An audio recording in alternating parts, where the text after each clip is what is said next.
It's the 29th of January, 2026. So we're going through a tough time right now. The weather's bad. It's going to get worse. Apparently, we're going to get a ton of snow in North Carolina on Saturday. Today, Thursday. And my workload has intensified because I sell generators, and everybody wants a generator now because they're worried about losing power. Yeah. So that means we got to go out and go places where people are in remote areas. And that's why they're vulnerable to lose power. Not always, but many of the places I go is because they're at the end of the line on that part of the grid. Anyway, so because I'm going through some stuff, my wife is sick. My daughter that's been through all the torture with her mind is in the hospital.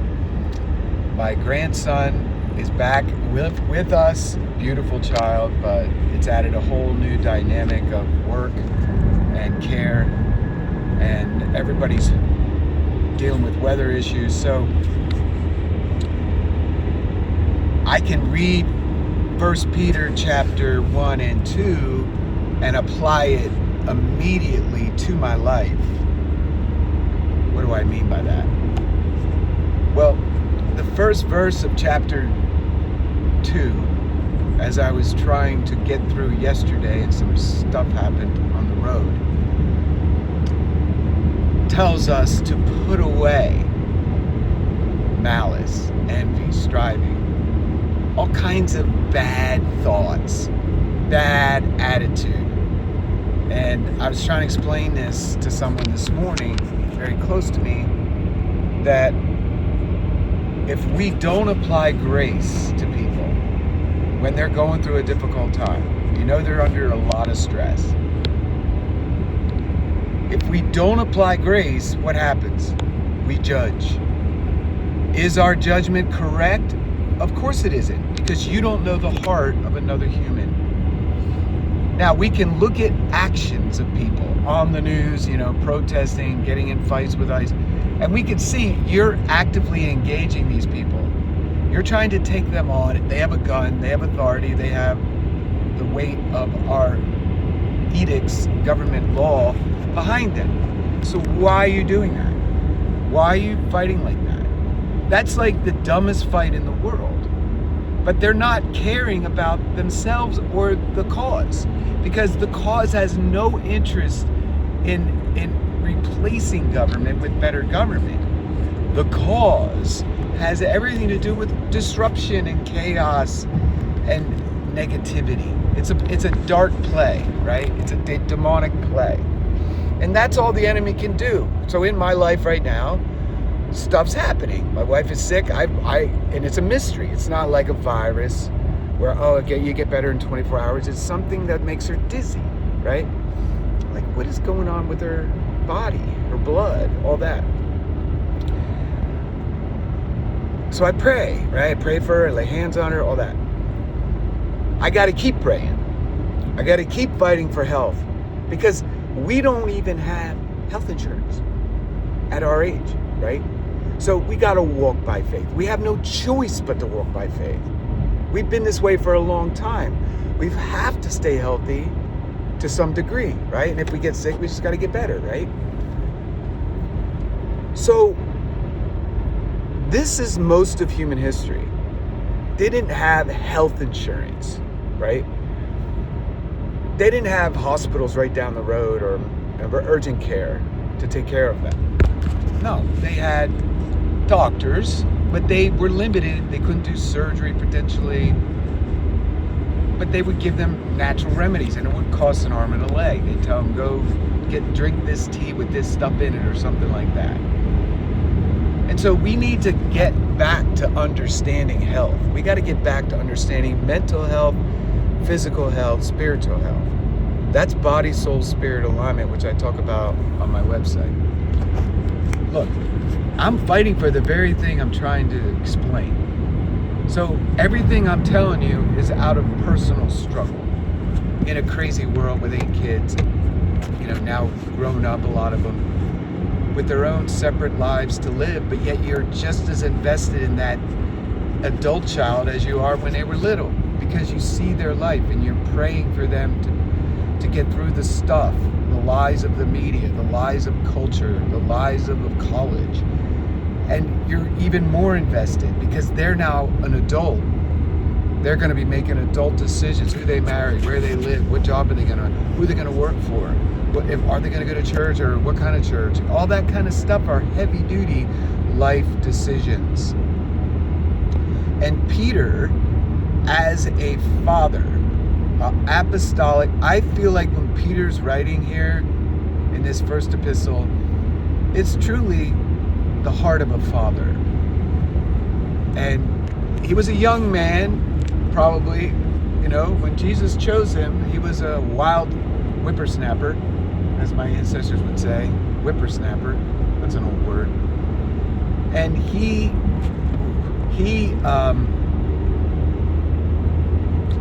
was a fighter, right? He had a sword, cut off the ear of that guy when they were arresting Jesus. He was outspoken. He was I can relate, I'm not afraid to challenge things that are wrong. I hate injustice with passion. Hate when people are taken advantage of. But I've been taken advantage of. I've been smacked around. But I hate when I see it in other people. I hate when people lie to my face or to the media.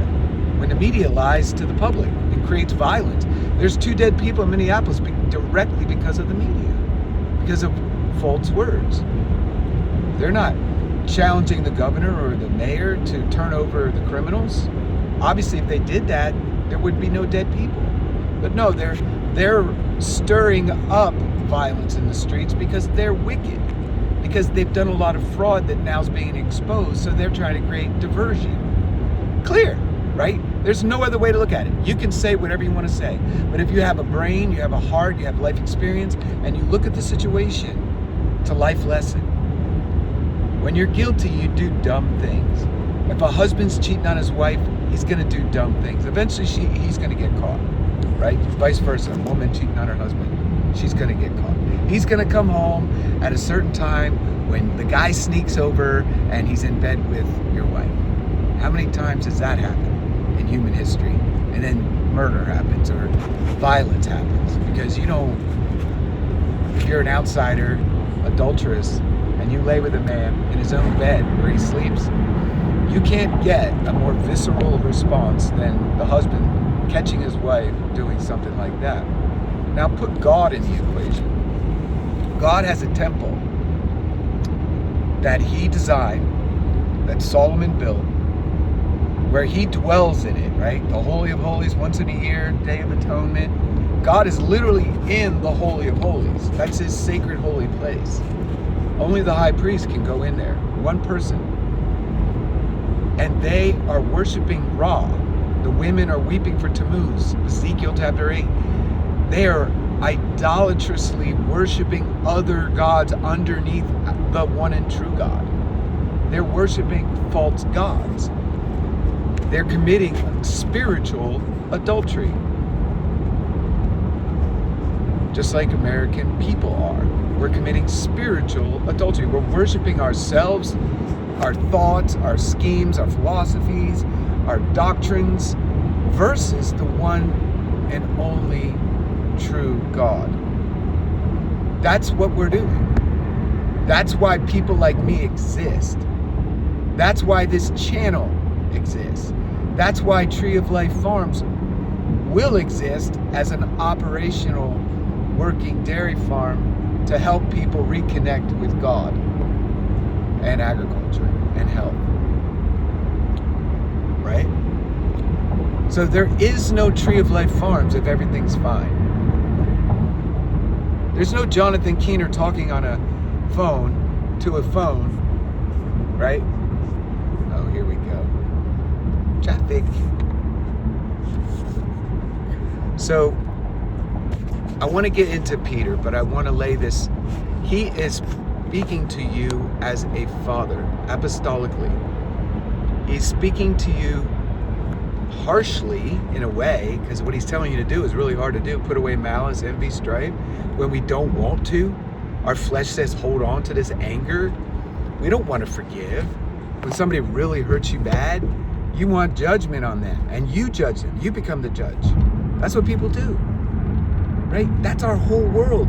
Why is there so much division? Because people are judging each other.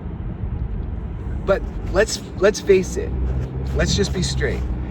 The only way we can unify in America is to recognize we have laws and they have to be kept. If you violate the law, you're going to be prosecuted, arrested, put in jail. If you do something stupid and resist, right? If you resist the government, just change the law, right? That's as simple as that. So if you want to resist Trump by breaking the law, you're going to suffer. People are going to die. You can't take on the military. Look, Venezuela, they snatched up a guy who was hiding in bunkers. They're going to do the same thing with Ayatollah. At some point, dude is going to be taken out. And we're talking about a nation. You're just one person with some stupid channel on YouTube or Instagram, and you're pissed off. So what? So what? Who cares about your pissed offness? That you can't govern with anger. You can't rule the world with that mentality. And Peter, who's been through a lot of trials, he's been thrown in jail, probably stoned, ridiculed, mocked, jeered, probably lost some money on, and people stole things from him. But he's getting to the end of his days, and he's counseling us. And he says, because you guys are heirs of the whole earth with Jesus, and it can't fade away, and it will never be taken from you, you're elect, therefore lay aside all malice. So he's talking all kinds of malice. There's all kinds of anger and malice in the human heart. So he's saying, get rid of every form of malice. Let it all go.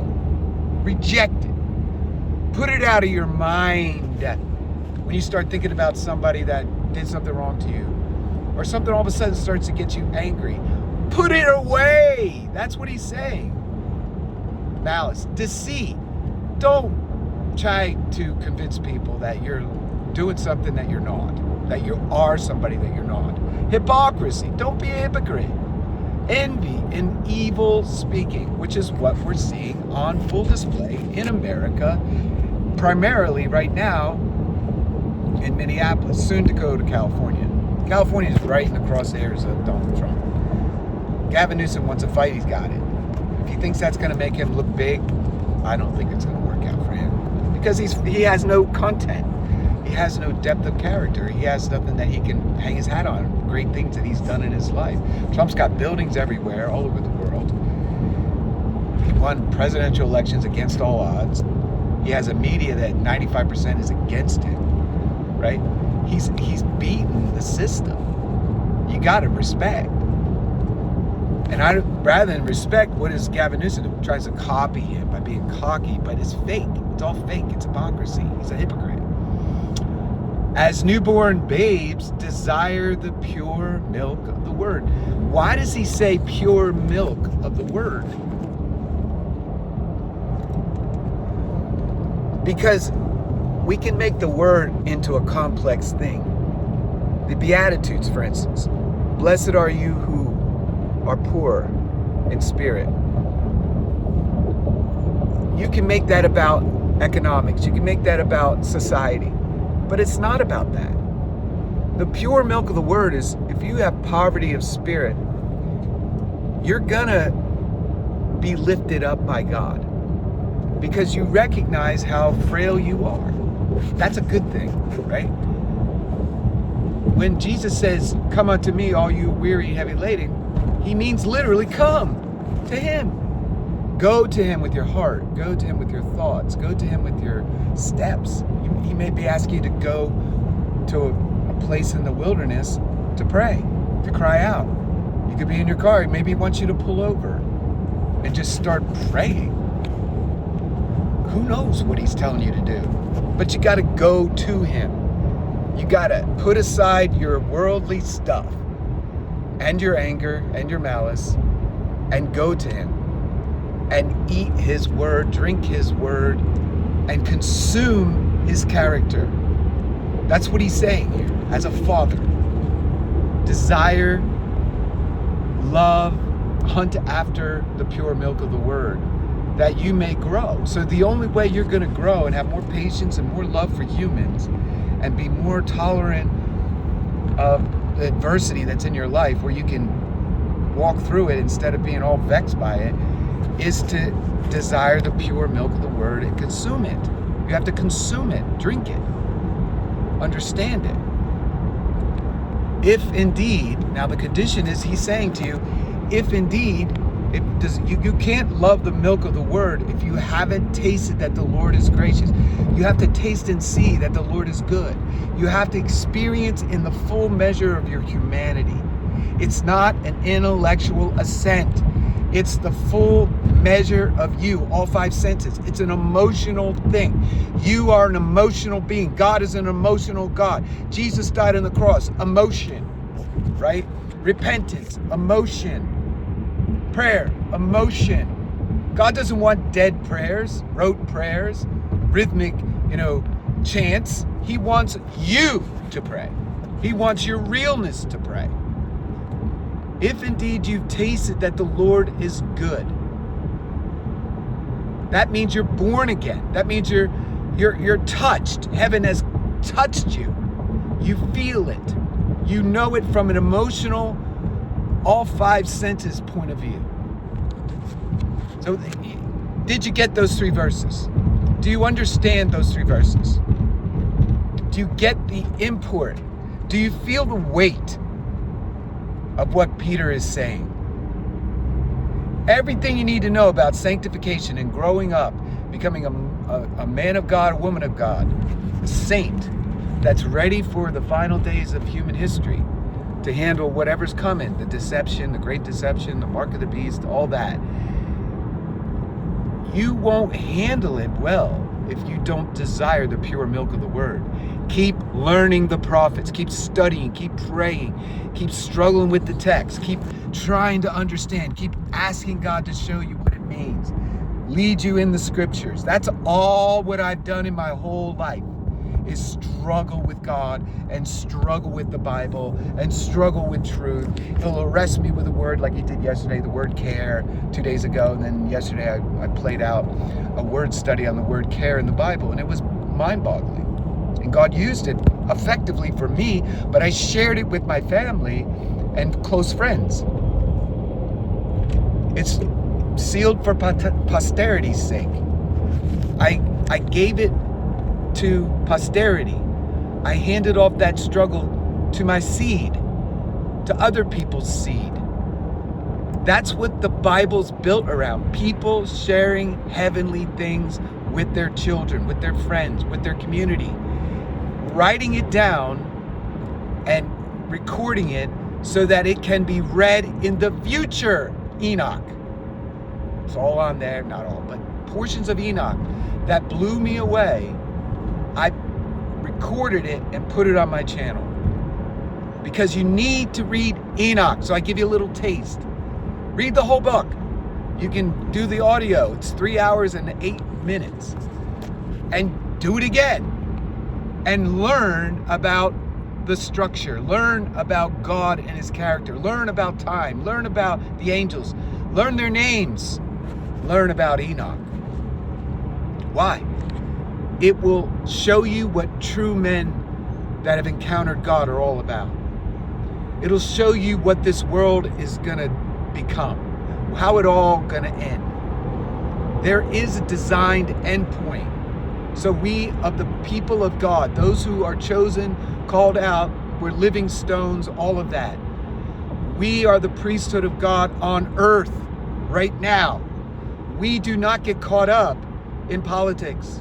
Yes, we honor the king, but we also hold to the true king, who he is under the true king, and he knows it. He acknowledges it. He lets people pray for him. If he was demonic, he wouldn't let people pray for him. So guys, please hear me. Listen to Peter. Listen to his words. Shalom.